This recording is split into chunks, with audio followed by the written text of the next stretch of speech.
Hey, welcome back everybody. Going over to my dad's house today. We're gonna wash the car up, do some iron remover on it, and then clay bar the whole thing, and hopefully start doing a little detailing and polishing on the front end of the car. So see you over there in a bit. All right, so we're over here at my dad's house. I got the car kind of sprayed down just with some water, testing some stuff out. I'm gonna go ahead and get the soap filled up and get to work on it. So.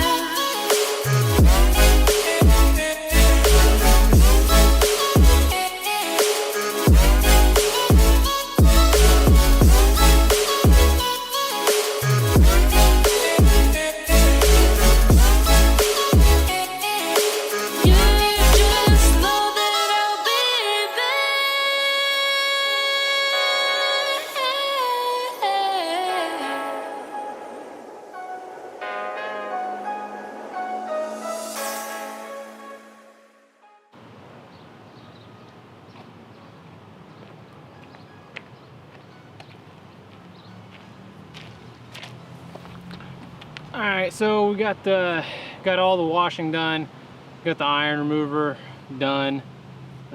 Took quite a bit more than I kind of assumed it would. Used like the whole bottle, so I don't know. It is what it is, I guess. There's a bunch of crap on it that came off, so worked out. I'm gonna push the car in, let the paint cool off so we can start doing polishing.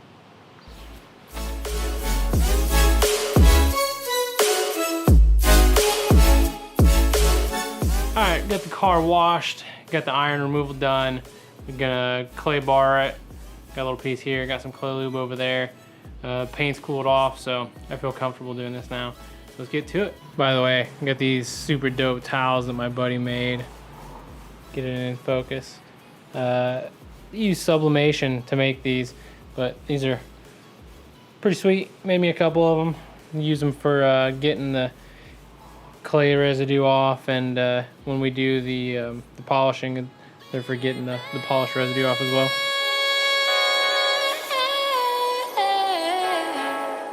You can kind of see there's like some blue hints and stuff in it. I don't know if you can see it or not.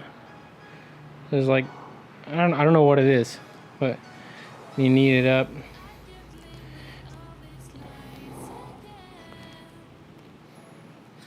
It's very odd though, because you can definitely tell where exactly you're hitting and where you're not, just from sound, which is super helpful. So you see after you knead it a little bit, it's just kind of pure black. Doesn't have that blue tint to it anymore. So get back to it.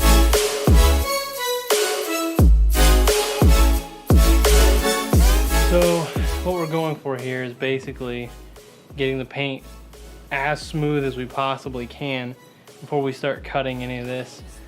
If not, if you don't decontaminate like this by doing your wash, a or an iron removal and rinse, and then coming back and doing like a clay like this, or a clay bar or a clay mitt, you are probably going to get a bunch of extra scratches because it's going to pick up other stuff in the paint while you're using your pads. So you want to make sure you have access to some type of air compressor and an air tool to spray out your pads as well. Otherwise, when you start polishing, you're going to pick up a bunch of extra crap out of the paint into the pad, and then continue to use that pad and not blow it out, basically, is what happens. And you're just going to end up with more scratches as well. So it's pointless unless you have access to one, and you know, it is what it is, but you'll probably end up regretting it in the end if you don't do it that way. So I'm gonna zoom in over here on this panel for us and see if you guys can hear what's going on while I'm going over this with the clay and what you're kind of listening for. Okay, so we're gonna start over here in this area, so hopefully you can kind of hear what's going on with the clay and how it interacts with the paint and the noises that you're looking for to be happening and stop while you're claying. So first thing we're going to do is take some clay lube, spray.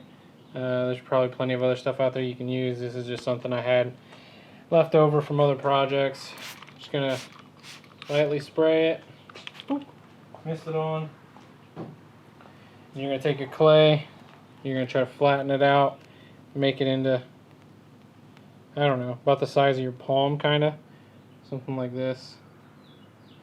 And then I kind of just take it. You hear that?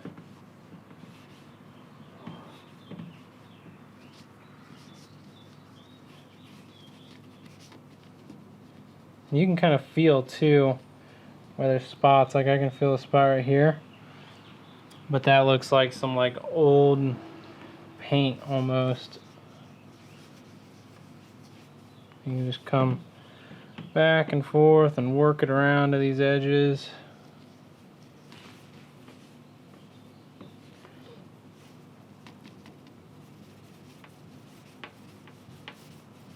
And you can hear it pretty good.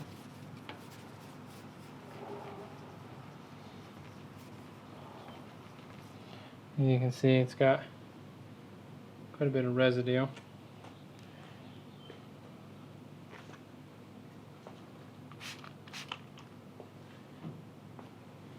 Just kind of go back over it. Make sure you've got everything. You really do not want a bunch of particles left on this paint when you start doing your polishing. I mean, if you want a good result, that is. I assume you do.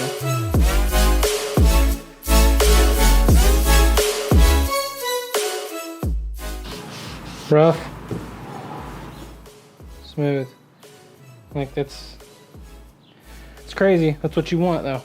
We're gonna go ahead and start with the orange pad and the V34 from Chemical Guys. This is just a step down from their highest cut compound. Figured out from last time, this is probably the best place to start for us, and we can probably move up to like the finish polishing that I have. We might go the step in between, but I kind of highly doubt it.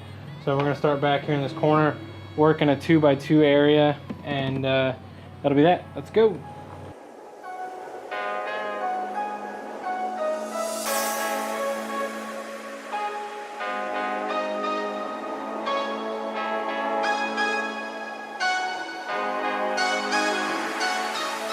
Okay, so I'm not super happy with the way it's cutting, to be entirely honest. I'm using the orange pad, which is the like medium heavy cut pad. I blew it out. Everything's clean. It's not like something's going on with it. It shouldn't be. But there's all these little spots in the paint. I mean, like little, like they literally just look like water droplets. I don't know what's going on. I don't know if it's not cutting through the clear coat at all, but I mean, it feels smooth, but it's not taking out any of those little spots. Let me see if I can show you real quick. You can kind of see them. Like I've cut all this with the heaviest like cutting polish that I have. And you can still see just all those little spots from where the light's hitting it. It's driving me absolutely insane. Like, it shouldn't look like that at all. So, at this point, I'm not really sure what to do. I think I'm gonna call it and get a hold of some better polish. I mean, to be honest, I'm not gonna waste my time doing this if this stuff's not gonna work the way it's supposed to. I don't know what else to do at this point. Kind of ticked off, feels like a waste of money. One of my buddies kind of warned me against the Chemical Guys V Polish series, I guess. I had bought it and then talked to him about it. He runs a kind of car detailing stuff, but he was like, "Oh, you should have just got McGuire's." I think it's the M104 whatever, but supposedly it's a good cut polish or cut compound, not a polish. I guess that's where we're at. I'm gonna shut it down. I'm gonna go home, take a shower, hang out with the family, edit this up. So I'm gonna drop some stuff at the end. We've got some new merch on the web page. If you want to check it out, I'll put the link down below in the description for the store page. A couple BMW shirts that I put together and made. Buddy helped with one of them that does some graphic design work as well. He helped put together like the wireframe E30 that's on the shirt. So be sure to check it out. I'd appreciate it if you want to support the channel. It's going to go a long way in helping get this project done, especially right now. We need to get the new fuel tank, fuel sending unit, fuel pump, all that stuff taken care of in the back, and then we should be able to kind of work everything out in the engine bay, see where we're at, and get it running. There's no reason it shouldn't run. It needs brakes, needs new brake fluid, all that kind of stuff, but I at least want to make sure this engine's going to run, and then kind of tear some stuff down, do some new seals on it, and get everything sealed up. It's definitely leaking oil right now, so check the t-shirts out.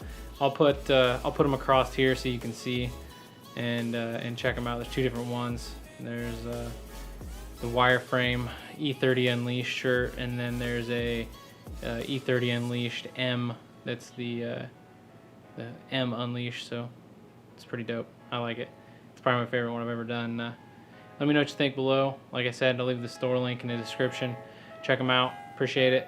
If you want to support the channel, support the build. We'll catch you guys later. Don't forget to like, share, and subscribe.